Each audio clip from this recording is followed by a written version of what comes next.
ഇക്കഴിഞ്ഞ സാമ്പത്തിക വർഷം, അതായത് 2024-25 രാജ്യത്തെ ടോൾ ബൂത്തുകളിൽ നിന്ന് പിരിച്ചെടുത്ത തുക എത്രയാണെന്ന് അറിയുമോ?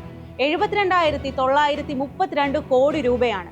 ഇന്ത്യയിൽ ഇപ്പോഴുള്ള കുഞ്ഞു കുട്ടികൾ ഉൾപ്പെടെ ഓരോരുത്തർക്കും 503 രൂപ വീതം നൽകാനുള്ള തുകയാണത്. അതിനു മുൻപുള്ള വർഷം, അതായത് 2023-24 64,810 കോടി രൂപ. ഈ കണക്ക് ഇപ്പോൾ പറഞ്ഞതിന് ഒരു കാരണമുണ്ട്. പാലിയേക്കരയിൽ ടോൾ വേണോ എന്ന ചോദ്യം അന്തരീക്ഷത്തിൽ നിറഞ്ഞു നിൽക്കുകയാണ്. ഹൈക്കോടതിയും സുപ്രീം കോടതിയും പോലും അക്കാര്യത്തിൽ സംശയങ്ങൾ ഉന്നയിച്ചു. പാലിയേക്കര മുതൽ കശ്മീരിലെ ലഖൻപൂർ വരെ 1087 ടോൾ ബൂത്തുകളുണ്ട്. ഇന്നാട്ടിലെ പൗരന്മാർ പ്രാഗിയും നേർന്നും കടന്നു പോകുന്ന വഴികളാണിത്. ഇവിടെ നിന്ന് പിരിക്കുന്ന പണമൊക്കെ എവിടെ പോകുന്നു? ഇതാ ആ സത്യം പറയട്ടെ.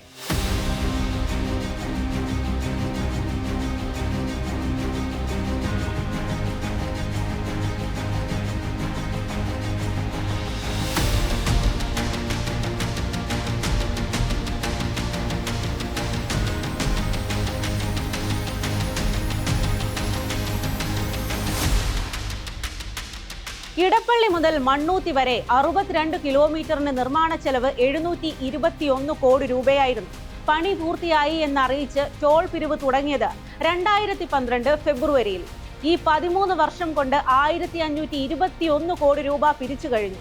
റോഡ് പണിയാൻ 721 കോടി മുടക്കിയതിന് ഇരട്ടിയായ 1521 കോടി പിരിച്ചെടുത്തു.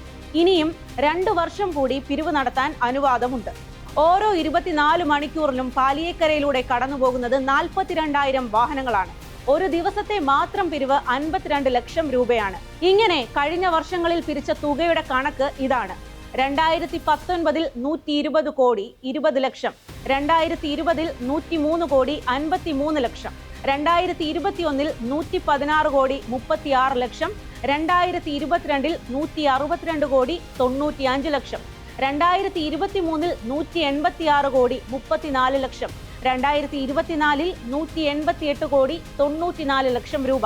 കഴിഞ്ഞ 6 വർഷം കൊണ്ട് മാത്രം 875 കോടി പിരിച്ചെടുത്തു കഴിഞ്ഞുവെന്ന് സാരം. രാജ്യത്ത് തന്നെ ഏറ്റവും കൂടുതൽ കളക്ഷനുള്ള ടോൾ ബൂത്തുകളിൽ ഒന്നാണ് പാലിയേക്കര.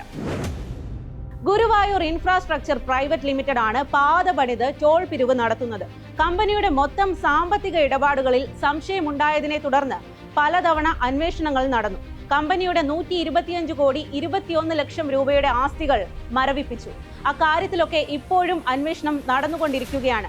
നല്ല ലാഭത്തിൽ ഓടിക്കൊണ്ടിരുന്ന കമ്പനി പെട്ടെന്ന് നഷ്ടം കാണിക്കുന്ന കണക്കുകൾ ഹാജരാക്കിയതിൽ വേറെയും അന്വേഷണം നടക്കുന്നുണ്ട്.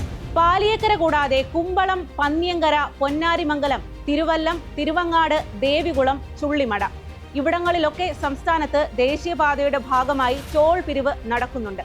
സംസ്ഥാന പാതകളിലെ ടോൾ പിരിവ് 1ാം പിണറായി വിജയൻ സർക്കാരിന്റെ കാലത്ത് തന്നെ അവസാനിപ്പിച്ചിരുന്നു. പാലിയേക്കര കൂടാതെ കോഴിക്കോട് പന്ന്യങ്കര ടോളിലും കാര്യമായ പിരിവ് നടക്കുന്നുണ്ട്. പാലിയേക്കരയിൽ ഒരു മാസം ശരാശരി 16 കോടി രൂപയാണ് പിരിവെങ്കിൽ പന്ന്യങ്കരയിൽ ശരാശരി 15 കോടി രൂപയുടെ പിരിവ് നടക്കുന്നുണ്ട്. ഈ വർഷം ഏപ്രിലിൽ പാലിയേക്കരയിൽ നിന്ന് 16 കോടി 29 ലക്ഷം പിരിച്ചപ്പോൾ പന്ന്യങ്കരയിൽ നിന്ന് 14 കോടി 73 ലക്ഷം പിരിച്ചു. മേയിൽ പാലിയേക്കരയിൽ നിന്ന് 16 കോടി 27 ലക്ഷം, പന്ന്യങ്കരയിൽ നിന്ന് 15 കോടി 5 ലക്ഷം. ജൂണിൽ പാലിയേക്കരയിൽ നിന്ന് 13 കോടി 69 ലക്ഷം, പന്ന്യങ്കരയിൽ നിന്ന് 12 കോടി 42 ലക്ഷം. ഇങ്ങനെയാണ് ഈ 2 ടോൾ ബൂത്തുകളിൽ മാത്രം നടക്കുന്ന പിരിവ്. 2027 വരെയാണ് പാലിയേക്കരയിലെ പിരിവിന് അനുമതിയുള്ളത്. കാലാവധി നീട്ടിക്കിട്ടണം എന്ന ആവശ്യവുമായാണ് കമ്പനികൾ കേന്ദ്ര സർക്കാരിനെ സമീപിച്ചുകൊണ്ടിരിക്കുന്നത്. രാജ്യത്ത് പലയിടത്തും ടോൾ പിരിവിനുള്ള കാലാവധി ഇങ്ങനെ നീട്ടി നൽകുന്നുമുണ്ട്. ബിൽഡ് ഓപ്പറേറ്റ് ആൻഡ് ട്രാൻസ്ഫർ വ്യവസ്ഥയിലായതിനാൽ മൊത്തം ചെലവാക്കിയ തുക ലഭിച്ചു കഴിഞ്ഞില്ല എന്ന ന്യായം കോടതികൾ അംഗീകരിക്കുകയാണ് പതിവ്. ഇക്കാരണങ്ങളാലാണ് ടോൾ പിരിവ് അനിശ്ചിതമായി നീണ്ടുപോകുന്നത്. ഇപ്പോൾ പാലിയേക്കരയിൽ സംഭവിച്ചതുപോലെ തന്നെ ഹിമാചൽ പ്രദേശിലുമുണ്ടായി. റോഡിന്റെ മോശം സ്ഥിതി ചൂണ്ടിക്കാണിച്ച് ഒക്ടോബർ 30 വരെ ടോൾ പിരിക്കാൻ പാടില്ല എന്നാണ് അവിടെ നിർദ്ദേശിച്ചത്. 40 ദിവസം സമയം നൽകി അതിനു മുൻപ് റോഡുകൾ നന്നാക്കാനാണ് കരാറുകാരോട് ആവശ്യപ്പെട്ടിരിക്കുന്നത്. ഒരു ദിവസം 15,000 വാഹനങ്ങൾ വരെ കടന്നുപോകുന്ന പാതയാണിത്.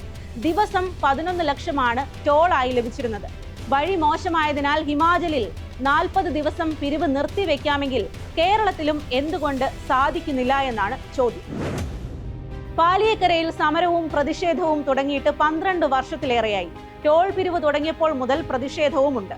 2027 വരെ ടോൾ പിരിക്കാൻ അനുമതി നൽകിയത് തന്നെ ദുരൂഹമാണെന്ന് ആരോപണം ഉയർന്നിരുന്നു. പാതയുടെ നിർമ്മാണത്തിനും അറ്റകുറ്റപ്പണിക്കുമുള്ള തുക പിരിച്ചെടുക്കാം, എന്നാൽ അതിനപ്പുറം വലിയ ലാഭം കൂടി ഓരോ പാതയിൽ നിന്നും നേടുക എന്നതാണ് ഇപ്പോഴത്തെ രീതി. സർക്കാർ ദേശീയപാതകൾ സ്വകാര്യവൽക്കരിച്ചതോടെ സംഭവിച്ച ദുരന്തമാണിത്. പാലിയേക്കര കേസിൽ സുപ്രീം കോടതി ചോദിച്ച ചില ചോദ്യങ്ങളുണ്ടായിരുന്നു. 1 മണിക്കൂർ കൊണ്ട് എത്തേണ്ട സ്ഥലത്ത് 12 മണിക്കൂർ ഗതാഗത കുരുക്ക് എങ്ങനെ ഉണ്ടായി എന്നതായിരുന്നു ചോദ്യം. ഒരു ലോറി കേടായതിന് പകരം സംവിധാനമൊരുക്കാൻ കഴിയില്ലെങ്കിൽ എങ്ങനെ ദേശീയപാത എന്ന് വിളിക്കും? 4 വരി പാത കൂടാതെ ഓരോ പാതകളുമുള്ളതാണ് ഹൈവേ. ഏതെങ്കിലും ഒരു വശത്തേക്ക് വാഹനം നീക്കാൻ പോലും കഴിയുന്നില്ല. ഈ പാതയിൽ എന്തിനാണ് 150 രൂപ ടോൾ കൊടുക്കുന്നത് എന്നായിരുന്നു ആ ചോദ്യം. സംസ്ഥാന സർക്കാരുകൾ പണം മുടക്കി ഏറ്റെടുത്തു നൽകുന്ന പാത. ഇപ്പോഴൊക്കെ നിർമ്മാണത്തിനും സംസ്ഥാന സർക്കാർ പണം മുടക്കണം. ഇതിനുശേഷം പാതകൾ പണിയുന്നത് BOT അടിസ്ഥാനത്തിൽ. അങ്ങനെയാണ് ടോൾ പിരിവിന്റെ കൊടിയ ഭാരം സംസ്ഥാനത്തെ ജനങ്ങളുടെ തോളിലേക്ക് വരുന്നത്. മുൻപൊക്കെ കേന്ദ്രം നിർദ്ദേശിക്കുന്നത് അനുസരിച്ച് സ്ഥലം ഏറ്റെടുക്കുന്ന ജോലി മാത്രമായിരുന്നു സംസ്ഥാനങ്ങൾക്ക് ഉണ്ടായിരുന്നത്. ദേശീയപാതയ്ക്ക് വേണ്ട പണമെല്ലാം കേന്ദ്ര മന്ത്രാലയമാണ് മുടക്കിയിരുന്നത്. ഇപ്പോൾ സംസ്ഥാനം ഉൾപ്പെടെ മുടക്കുന്ന പണത്തിന്മേലാണ് പാത കെട്ടി സ്വകാര്യ കമ്പനികൾ വർഷങ്ങളോളം പിരിവ് നടത്തിക്കൊണ്ടിരിക്കുന്നത്. അതും 1ഉം 2ഉം രൂപയല്ല, ദിവസം 1/2 കോടി രൂപയാണ് പിരിച്ചുകൊണ്ടിരിക്കുന്നത്. നമസ്കാരം.